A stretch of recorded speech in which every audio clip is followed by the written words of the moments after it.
cava, por ahí por el muelle, y un día, si era buena, pues metíme en un barco. Y a ver si aquí la doña Elsa se anima. Pero estudiada, ¿eh? De patrona.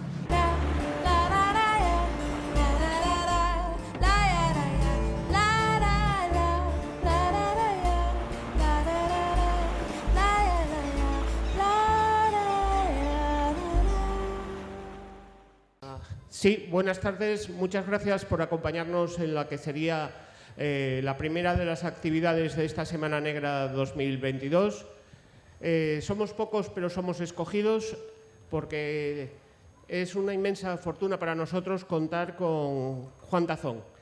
Juan Tazón ya estuvo presentando hace unos cuantos años aquí los 2 primeros volúmenes de esta trilogía de la sombra, cuando pensábamos que se había olvidado de nosotros y que no íbamos a saber cómo iban a continuar las aventuras de Cobos, si íbamos a descubrir cómo resolvería todos esos, digamos, ese lastre que llevaba de su pasado y si podría tener un futuro o no, pues nos sorprendió el año pasado, más o menos pasado el verano, a principios casi coincidiendo con el final del verano, principios del otoño, nos hizo llegar su novela y les puedo asegurar que, aparte del placer que siempre conversar con Juan, fue uno de los primeros nombres que fue invitados a esta Semana Negra.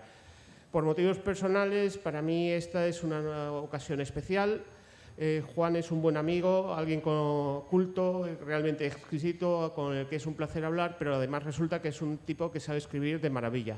Una de las plumas más elegantes de nuestra narrativa histórica, que ha construido una trama de espionaje en ese periodo de tiempo de tanto cambio que supone el final del XVI y principios del XVII, con el cambio de la monarquía de Felipe II a la de Felipe III en España, pero también con la llegada de Jaime a lo que es la corona de Inglaterra y luego de Escocia, los enfrentamientos entre católicos y protestantes, que no son solo enfrentamientos religiosos, sino que también son enfrentamientos geopolíticos, con comunidades que se organizan en tramas a veces con unas conspiraciones que rayan con lo que sería hoy, sería equiparable perfectamente al terrorismo islamista, por decirlo de alguna forma.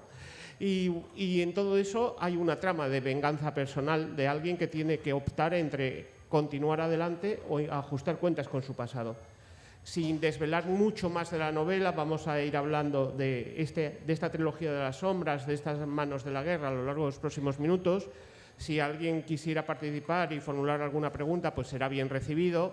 Pero para ir abriendo el fuego, pues le preguntaría a Juan por qué ha tardado tanto en llegar a esta conclusión de la trilogía. Bueno, muy buenas tardes a todos. Encantado de estar aquí, entre amigos, entre muy buenos amigos, gracias a Dios, que no falten, y más en estos tiempos. Y bueno, muchísimas gracias por tu introducción. Respondiendo a tu pregunta, la respuesta es que ha sido una odisea. Quiero decir, yo el tercer volumen lo tenía escrito tranquilamente hace 4 años y surgió un problema editorial y lo voy a contar a calzón abierto. La primera editorial me dijo que lo publicaba siempre y cuando entrara al juego de escribir una novela entre el segundo y el tercero, básicamente dictada al oído. Quiero decir, quería una novela ambientada en la Edad Media, con una trama tal. En ese momento decidí no, si se me permite la expresión, no vender mi alma al diablo y dije que no jugaba eso. Y bueno, se puede decir que la editorial me castigó y se negaron a cerrar la trilogía. Y en esto surgió, con el correr del tiempo, un nuevo editor, la editorial Sapere Aude, a la que estoy muy agradecido, que no solo se brindó a publicar el tercer título, sino que me ofreció la posibilidad de reeditar la trilogía para que tuviera un formato homogéneo, ¿no? Y dije que sí. Además tuvieron el decoro y la generosidad de permitir que mi hijo Luis Tazón hiciera el diseño de portada y toda la grafía y tal. Y la verdad es que quedé encantado, no puedo estar más agradecido. Pero claro, entre una cosa y otra ha tardado mucho en salir, pero la novela estaba escrita hace tiempo. Bien es verdad que fue la novela, José Manuel, que más tiempo me llevó, es la más larga también. Y no era fácil tampoco cerrar a mi gusto lo que tenía que cerrar. Al final el resultado, bueno, estoy satisfecho con él y gracias a Dios, pues bueno, ha podido salir a la luz. Bueno, ahora vamos a entrar propiamente dicho en lo que es la novela. Al principio de la misma, Alonso por fin aparentemente ha encontrado algo de paz, ha encontrado un refugio, ha rehecho su vida y una cosa tan ordinaria como recibir una carta o un mensaje lo vuelve todo arriba, patas arriba. Tiene que tomar una serie de decisiones ya desde el principio. Me mantengo con esto que he construido, que me ha costado mucho esfuerzo, o rompo con ello porque tengo que ajustar partes de mi pasado. Tengo unas deudas personales, tengo también que intentar resolver lo que me pasó a mí y a los míos hace unos años de una forma muy sangrienta, y tiene que tomar una serie de decisiones.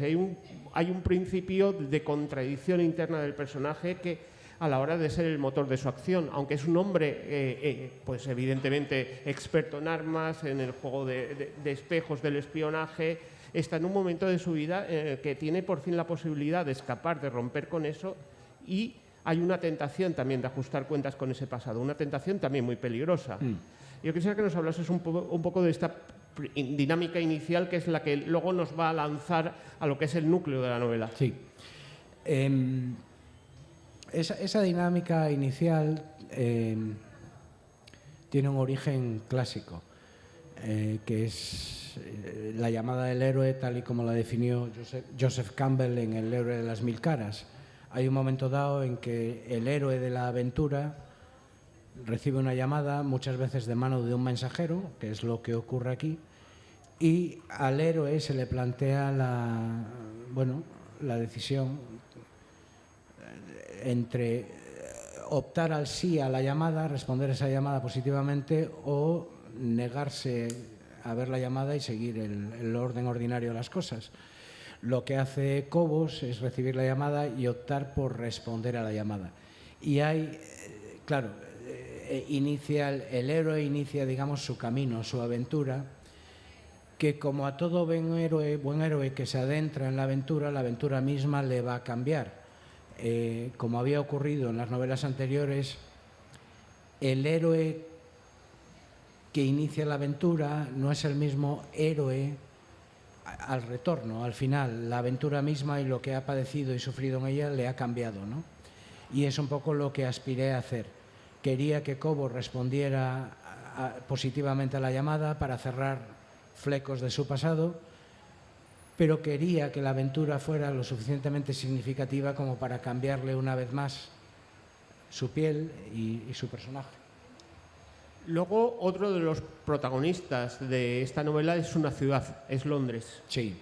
Un Londres que es muy distinto del que hemos conocido representado en la ficción audiovisual, porque estamos acostumbrados a un Londres isabelino pues muy exquisito, muy limpio, todo muy idealizado, y nos encontramos con una ciudad llena de tensiones, en el que el poder se tambalea de un momento a otro, en el que hay conspiraciones de católicos, hay movimientos protestantes que quieren ir más allá de las fronteras de Inglaterra. Estamos hablando de un momento en el que Jaime intenta consolidar, y por un lado parece que va a hacer la paz con Felipe III, pero por otro lado los halcones de la guerra también están por allí. Y sobre todo es un regalo también para los lectores, porque vamos a ver una parte de ese Londres literario mucho más allá de Shakespeare. Nos hablas de Johnson, nos hablas de Marlowe, de cómo esta gente, al mismo tiempo que eran dramaturgos de un cierto éxito, que gozaban de la protección de las altas esferas, de la nobleza, también eran agentes del juego político, por decirlo de alguna forma, a veces a título propagandístico, otras veces como a título personal. Yo quisiera que nos hablases un poco de ese escenario, que es ese Londres que retratas de finales del 16. Sí. Londres es una ciudad de aluvión, es una gran metrópoli. Después de París es la segunda ciudad más grande de Europa, y es en sí misma más grande que las 10 siguientes ciudades inglesas puestas juntas. O sea, quiero decir, es una ciudad que crece a diario, o sea, recibe miles y miles de personas para las cuales resulta muy difícil asentarse. Es una ciudad poblada de mendigos con un índice de criminalidad altísimo. Tengamos en cuenta, solo es un dato, pero el Londres de esta época tiene en ese momento 14 prisiones dentro de la ciudad. Eso es indicativo del índice de violencia y criminalidad que tiene, ¿no? Eso, en un momento muy convulso, como es el de la transición monárquica, se pasa de la dinastía Tudor a la dinastía Estuardo, con un rey que es un extranjero, que no gusta en Inglaterra, que cuenta con muy pocos amigos, y no solo eso, sino que sitúa en puestos de poder digamos, a la propia corte que él trae de Escocia. Eso crea muchas tensiones, muchos resentimientos internos a nivel político y demás. Justo en ese momento es cuando surge la llamada conjura de la pólvora, el Gunpowder Plot. Y quería, de todas, adentrarme en ese episodio porque para mí sigue siendo uno de los episodios más oscuros de la historia inglesa. Si miramos el relato tradicional de la conjura de la pólvora, nos encontramos, bueno, pues con una conjura hecha por una serie de católicos con la idea de, en la sombra, intentar volar las casas del Parlamento el día de la apertura parlamentaria con la familia real dentro. Bueno, en el último minuto, sorpresivamente, uno de ellos, el que luego ha pasado a la posteridad con más fama, Guy Fawkes, es aprehendido y no puede prender esa mecha y se le caza, y con él a todos los demás. Bueno, es un relato simple, un relato donde juega un papel la fortuna, la providencia divina que hace que la conjura salga a la luz justo antes de la tragedia. Yo, sinceramente, aprovecho la ocasión para decir que no me creo nada. No digo que haya leído todo de la conjura de la pólvora, porque hay muchísimos libros escritos, pero cuanto más lees, más dudas surgen.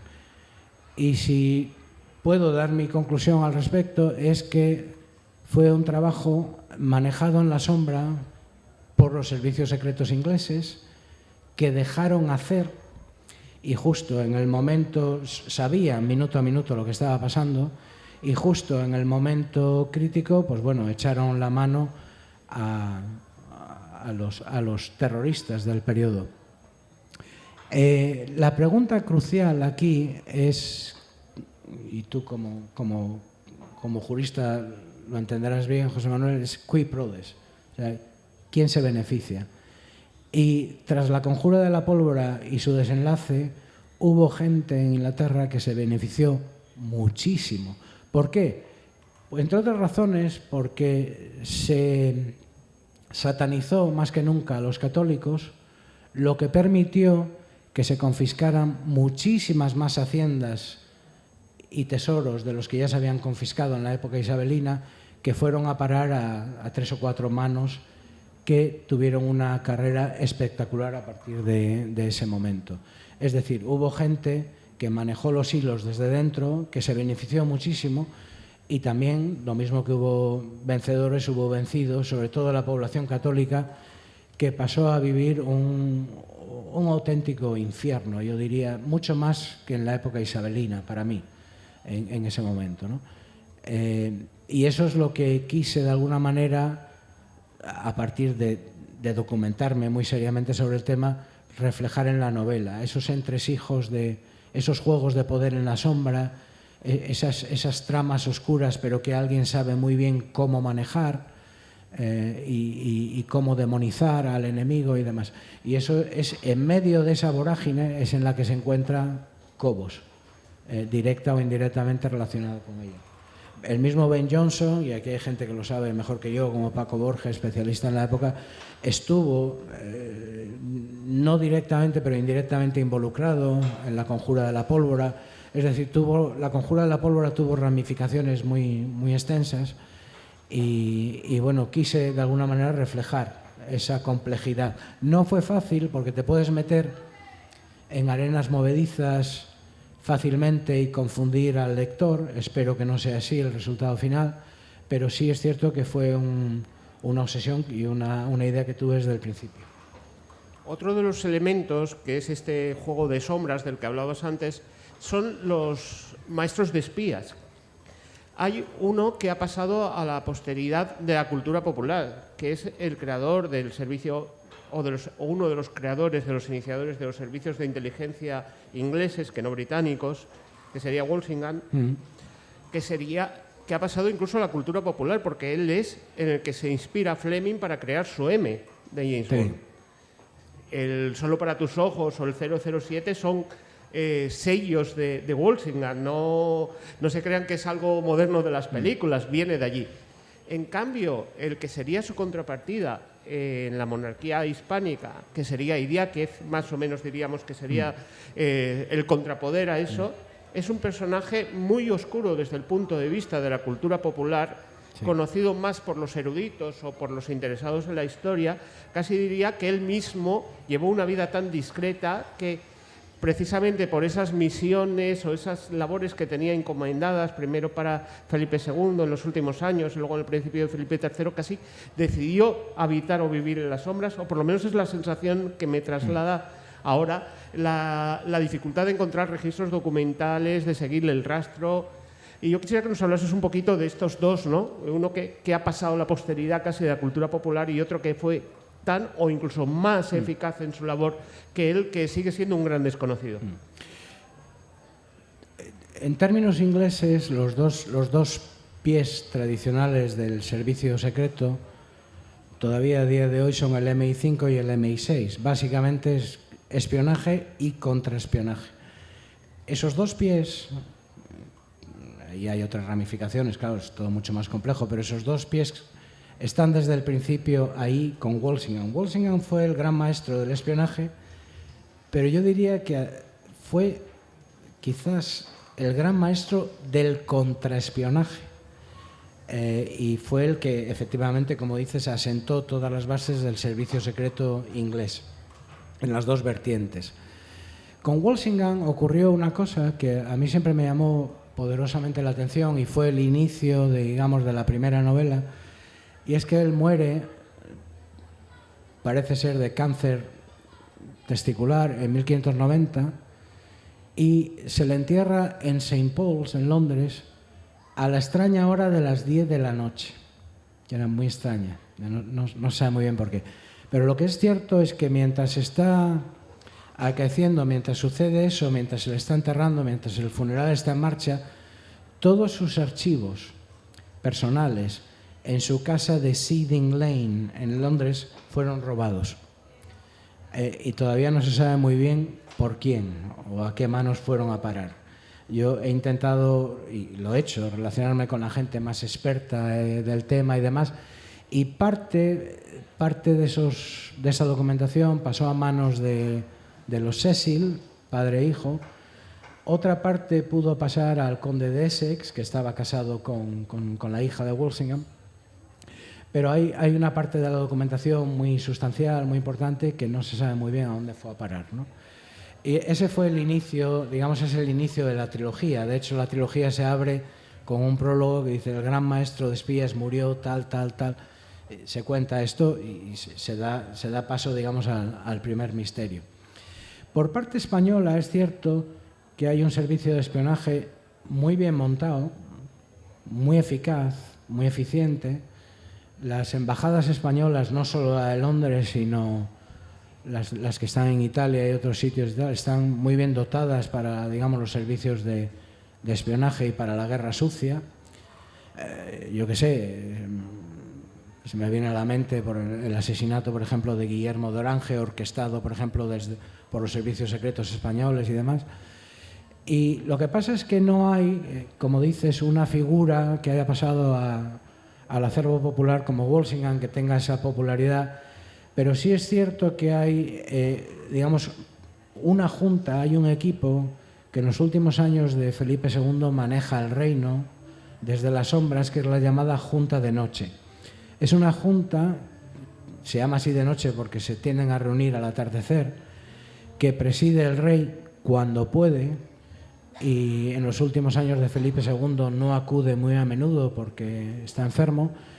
Y en esa junta de noche hay una serie de nombres cruciales, y uno de ellos, el principal, el que toma un poco las riendas del poder y grandes decisiones en un momento dado en ausencia del rey, es don Juan de Idiáquez. Por eso le convertí, digamos, en la contrapartida de Walsingham en España. Pero en el caso español yo diría que son decisiones más de conjunto que individuales, cosa que en el caso inglés el que llevaba las riendas del juego era clarísimamente Walsingham, era un tema mucho más personal.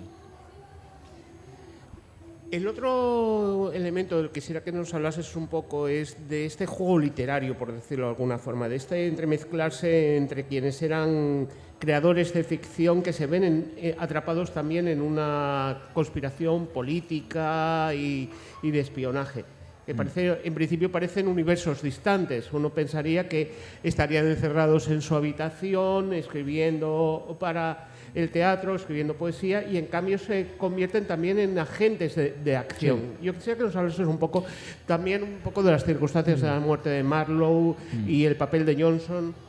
Bueno, es un mundo fascinante. Sí, hubo varios de ellos que estuvieron inmiscuidos en estos juegos de las sombras. El caso de Christopher Marlowe, Kit Marlowe, es el más emblemático, por decirlo de alguna manera.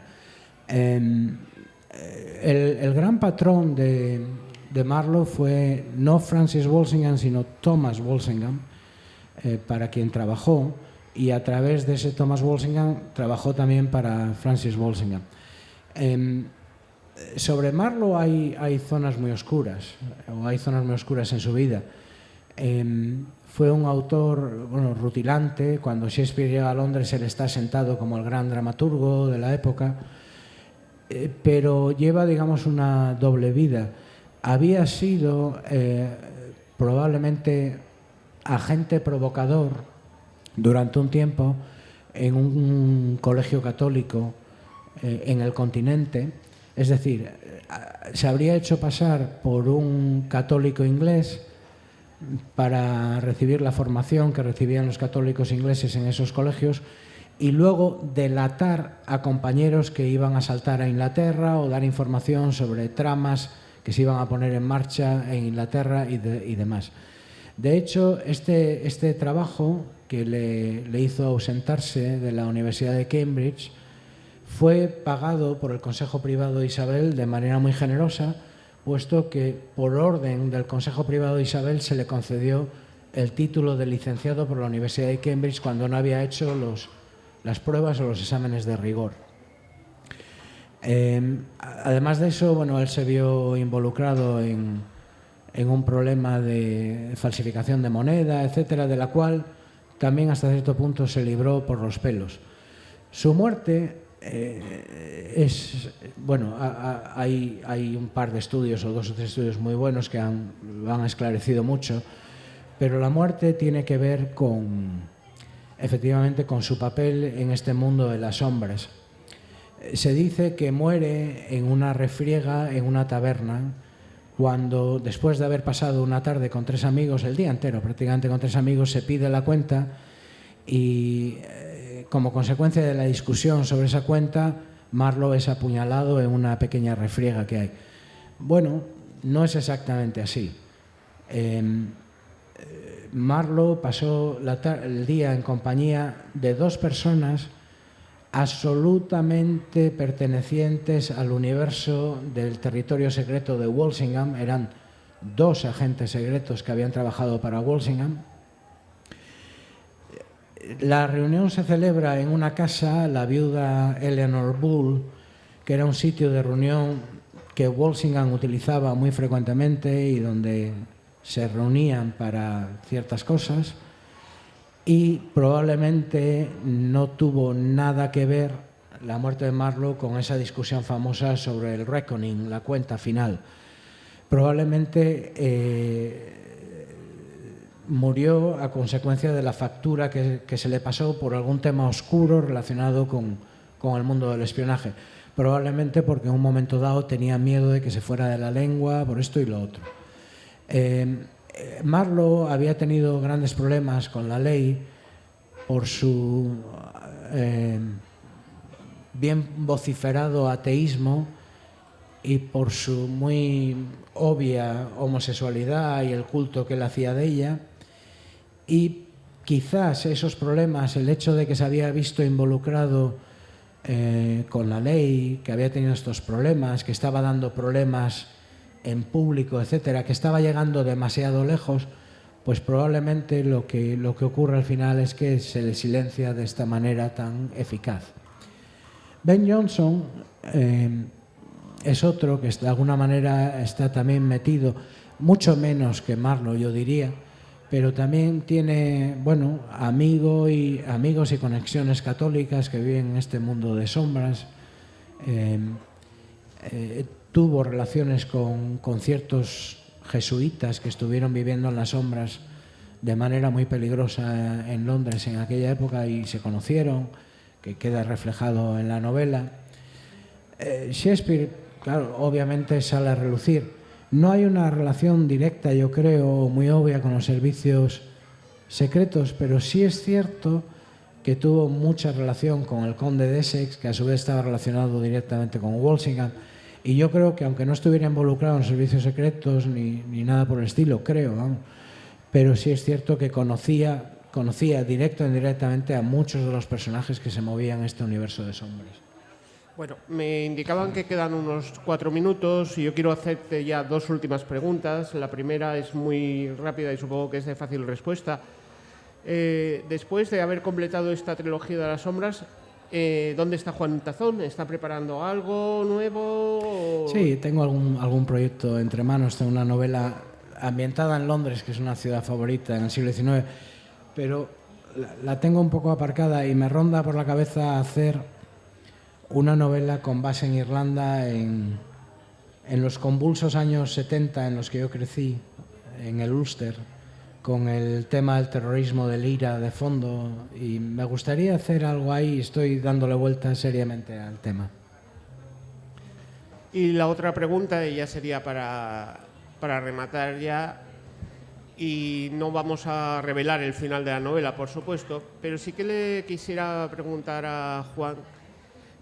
A lo largo de estas 3 novelas conocimos a un Alonso que era un militar muy eficaz en su trabajo, un asesino cuando tenía que serlo, un sicario si tenía que actuar como sicario, un hombre que se movía en bambalinas políticas, que era capaz luego de saltar en Irlanda y luchar a campo abierto con las fuerzas inglesas.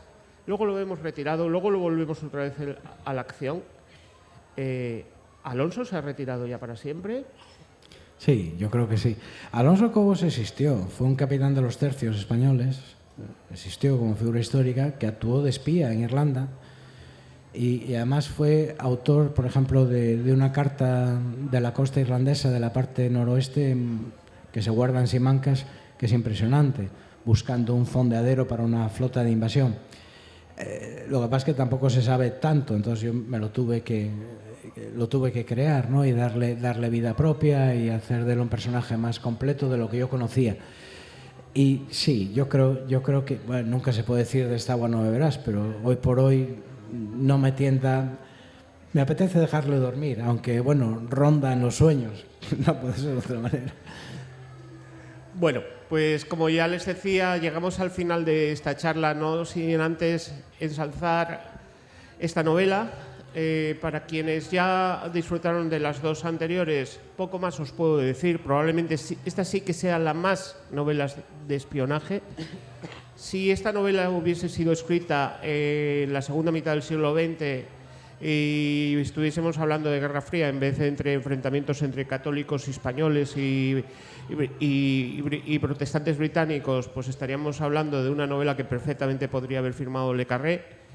Es una novela en la que no te puedes fiar en ningún momento, que aquellos que parece que van a ser tus amigos igual no lo son, que quienes son tus enemigos tal vez no estén tan lejos de ti. Van a descubrir también una parte de nuestra historia en el que el juego de poder no es tal como lo hemos visto en la cultura popular, en la ficción, en el que unos son muy buenos y son británicos y otros españoles son unos fanáticos que no saben hacerla o con un canuto. No, es mucho más complejo. Es un juego de sombras realmente fascinante, también vamos a ver la evolución de un personaje, de alguien que está enfrentado a tomas de decisiones muy, muy difíciles, pero sobre todo vamos a disfrutar de una novela exquisitamente escrita por Juan. Gracias. Por eso es un placer contar con un novelista de esta talla, de alguien, para mí es un lujo haber contado en esta Semana Negra con Juan Tazón. Le despedimos con un fuerte aplauso y les recuerdo que estará firmando ahí en Muchísimas gracias a todos. En estos momentos, a quienes quieran hacerse con un ejemplar. Muchas gracias, Juan. Ha sido un placer contar contigo en esta Semana Negra. Igualmente, muchísimas gracias por tus palabras y por su presencia.